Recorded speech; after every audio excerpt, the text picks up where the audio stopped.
Hello everybody and welcome back to the chassis variant series by Myself Critical Rocket, still with the Catapult if you watched the A1 video, otherwise welcome to the Catapult series.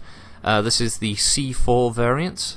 It's one of the more regularly seen Capellan models that was used by House Lau during the Succession War era, when they managed to get the lion's share of the remaining catapults at the fall of the Star League.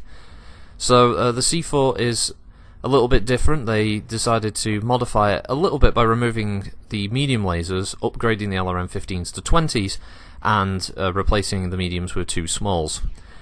As such, this creates theoretically a version of it that can do more damage, but it has the unfortunate downside of the fact that it's very ammo hungry, and it has much higher heat. It also sacrifices a few of its standard heat sinks to facilitate the LRM-20s being used. Historically, there's not much else to go with there. It was just one of many variants of the Catapult, of which, over the centuries of its construction, has seen all kinds of modifications to it. Maybe one day we'll get the Arrow version, who knows. Now, looking at it from a MechWarrior standpoint, hardpoint wise, it comes with 4 missile, so a few less than the A1 variant, but that's understandable because it has the 2 energy hardpoints.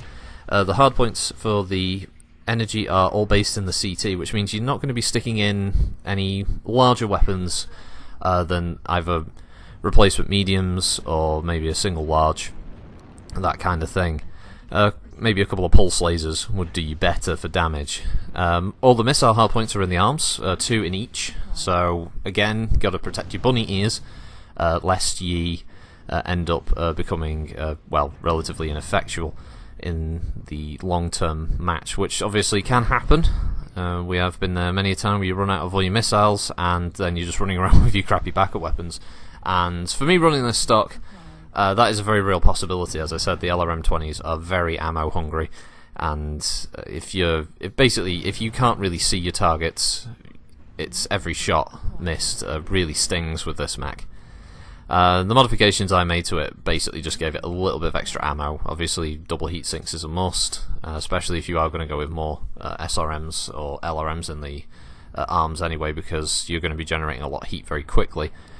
Obviously, this one can work just as well as the A1 variant with 4 SRMs in the arms and just sticking in probably like a couple of pulse lasers or something, so you can do like a nice short to mid-range brawler. It becomes very effective in that mode, and it's certainly nothing to sniff at. This is definitely one of the ones I would recommend having a go of. It's a fun model. It's nice to be able to have the backup weapons compared to the A1, and it's got a little bit more flexibility with regards to armor and weapon placement. So you can sort of... I've seen asymmetrical builds of this where one arm will have LRMs, the other arm will have SRMs. You can do some really weird stuff with it, but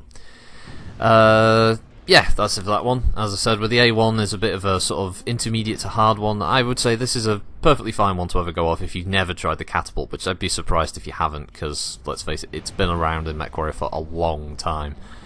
But if you are new and you've not tried them out before, this isn't a bad chassis to start out with. So hope you enjoyed it. I'll leave you with the rest of this match, and I'll see you all next time. Thanks for watching. Bye.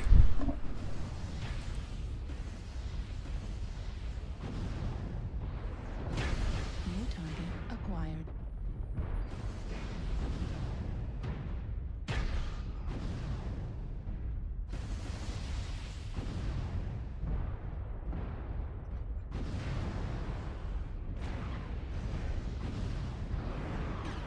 Target destroyed.